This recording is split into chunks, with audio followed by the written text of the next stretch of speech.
Salut, Régis. Qu'est-ce que je peux faire pour toi? Juste pour t'informer que la diffusion de votre programme ici a l'effet escompté. Ah ouais? Ouais. T'as respecté ta part de marché, mais malheureusement, nous allons devoir continuer notre collaboration.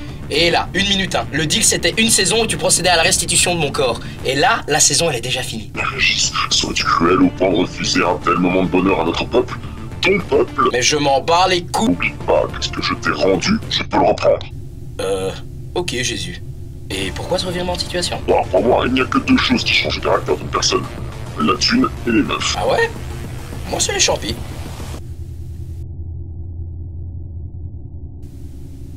Ouais. Bonne émission, mon cher. Plus d'épisodes. Ah, bah t'es là, toi. Yax. Il est où le stagiaire? Bah, il est mort. T'en as mis du temps, là.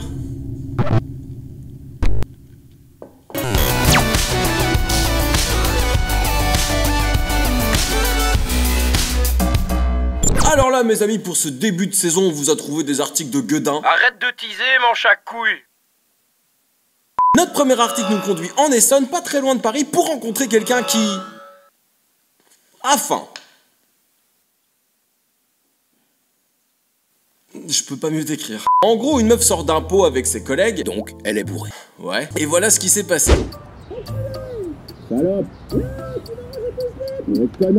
C'est ma pote qui vit là.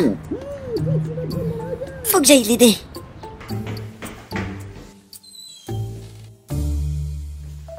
Chérie, c'est qui? Oh! Non, rien, il y a une folle qui essaye de rentrer dans l'appart, là. Je sais pas ce que c'est. Oh putain, ma mère! Oh putain, elle est folle! Oh putain de merde! Oh!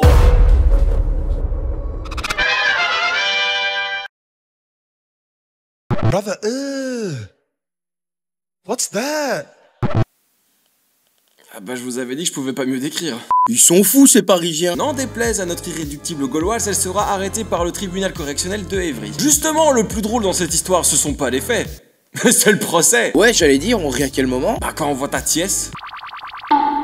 La meuf raconte qu'elle était pote avec la femme de la victime, et lors de son retour de soirée, elle aurait entendu une dispute qui aurait supposément éclaté entre les deux amoureux et voulait intervenir pour aider sa pote. Et a prétexté son acte en disant que la victime l'aurait étranglé et poussé dans les escaliers. Je parie que c'est du pipeau. Bah ouais. Elle était bourrée, a voulu rentrer de force chez le couple et a réveillé les gosses tout en ayant 1,87 g d'alcool dans le sang. Je sais pas c'est quoi le pire. D'avoir rendu infirme un pauvre innocent ou tenter de se faire passer pour la victime en disant que c'est lui qui l'a agressé en premier. En mode Non, j'ai pas touché. Le vrai avantage qu'on pourrait y voir, c'est que si cet article fait du bruit, oh bah cette meuf pourra se balader dans les rues de Paris tranquillement sans se faire emmerder par les dalleux. Salut Blanche-Neige.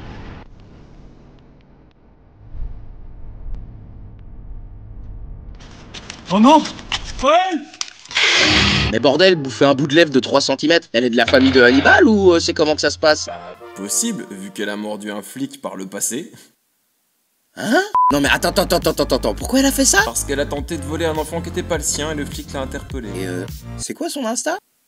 Pourquoi faire? T'inquiète. C'est ton king de te faire mordre? Certains agresseurs utilisent des couteaux, des poings américains, des armes à feu. Et d'autres ont juste besoin de leur bouche. Un peu comme la meuf de l'épisode 64. On va avoir des problèmes. Alors, nous avons reçu une vidéo de la part de Smashinette Queen sur Discord, merci à toi. Et en vrai, après cet article à base de membres endommagés, j'ai besoin de quelque chose d'un peu plus léger. Alors regardons ça. Ready? Vive les États-Unis.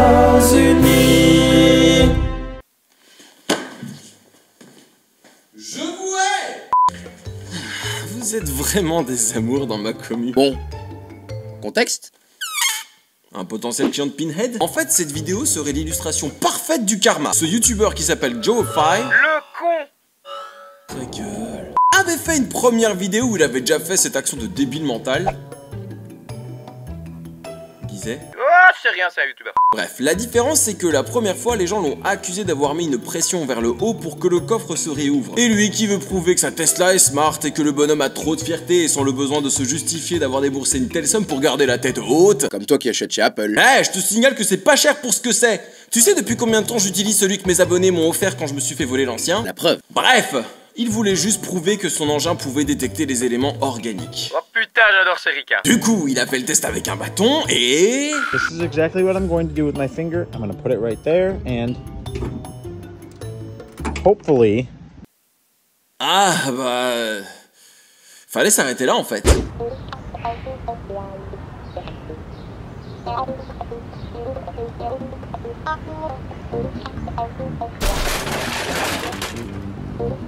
Oh, ça va, mon corps devrait être plus résistant. Allez. Bref, malgré ça... I can't even move my finger right now. I might have actually broken it. Look at how bad that puncture is. Bête type. Mais mec, tu fais un crash test qui te démontre ce qui va t'arriver.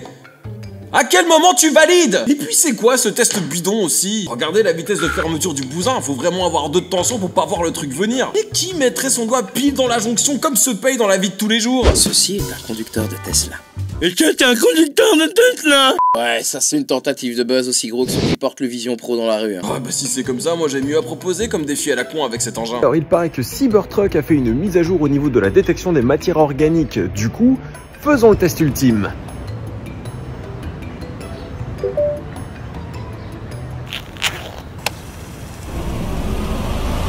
Bref, faut vraiment que les gens arrêtent de faire n'importe quoi lorsqu'ils achètent un objet. Utilisez-les normalement, vous êtes pas obligé de tenter de vous démembrer pour jauger de la sécurité de vos appareils. Ça y est chérie, on a reçu notre nouveau micro-ondes. Ah, trop cool!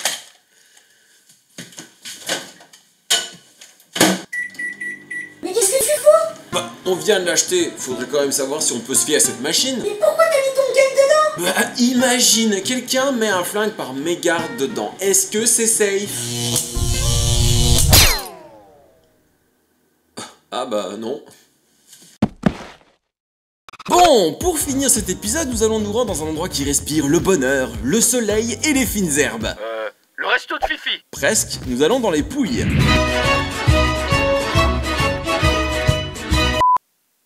Où ça? Dans le sud de l'Italie si tu préfères. Tu pouvais pas juste dire ça, vieux prouveur va. Prouveur? Un culte. Ta gueule! Alors je pense pouvoir affirmer que c'est une première dans cette région de l'Italie, encore une fois grâce à ce machine à être queen. Du coup je me demande bien ce qui s'est passé. Ah mon bébé, il fait chaud ces derniers temps.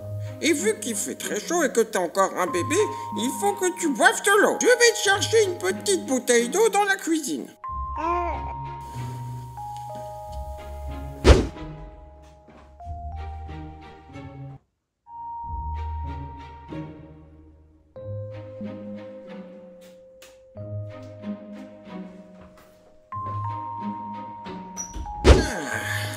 Voilà, vois-moi ça la grecque. Cul sec. Oh, t'as pas eu besoin d'aide, hein? On avait soif. Bah, tu viens pas de faire déjà une sieste? T'es déjà fatigué? Bah non, il est tombé dans le coma. C'est ce qui se passe hein, quand on confond de l'eau avec du vin blanc. Ah bah lui on peut dire qu'il est tombé dedans quand il était petit. Bon, heureusement la grand-mère est pas complètement gâteuse donc elle a appelé les urgences. Putain, je savais qu'en Belgique on était de gros buveurs, mais bordel, ça commence tôt dans les Pouilles. Ah, lui, à la question, à quel âge t'as commencé à boire Oh putain, j'espère qu'il va pas tomber en dépendance à cause de sa grand-mère. Imagine un peu la visite chez le pédiatre. Ah bah, c'est une cirrhose. À 2 ans et demi? C'est une première, mais ouais. Bah lui, par contre, avant qu'il ait une intoxication à l'alcool, faudra qu'il y aille. Il est déjà prêt pour les soirées étudiantes. C'est quoi cette équipe? Moi seul contre vous 15? Ouais, t'as trop ouvert ta gueule en disant que t'étais imbattable à ce jeu. Ok.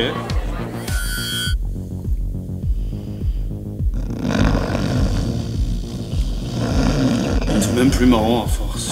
Ouais, le fameux héros des soirées, One Punch Man. D'après l'article, la grand-mère aurait pour habitude de conserver tous ses liquides dans des bouteilles opaques, expliquant sa maladresse. Alors, je suis pas sûr que ça soit une bonne méthode. Si certains liquides sont dans des emballages spécifiques, je pense que c'est pour qu'on évite de les confondre. Attendez, on va faire un test.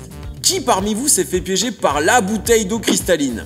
Si vous savez de quoi il parle, commentez, hein, les frères. Moi je vous dis, hein, si elle continue à conserver ses liquides dans des emballages similaires, un jour ça va vraiment finir en catastrophe. Maman, Oui, mon enfant. depuis quand t'achètes de l'arsenic? C'était pour tuer les mauvaises herbes du jardin, mais je sais plus où j'ai mis le liquide.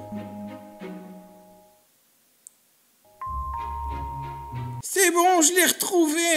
Et voilà, c'était l'épisode...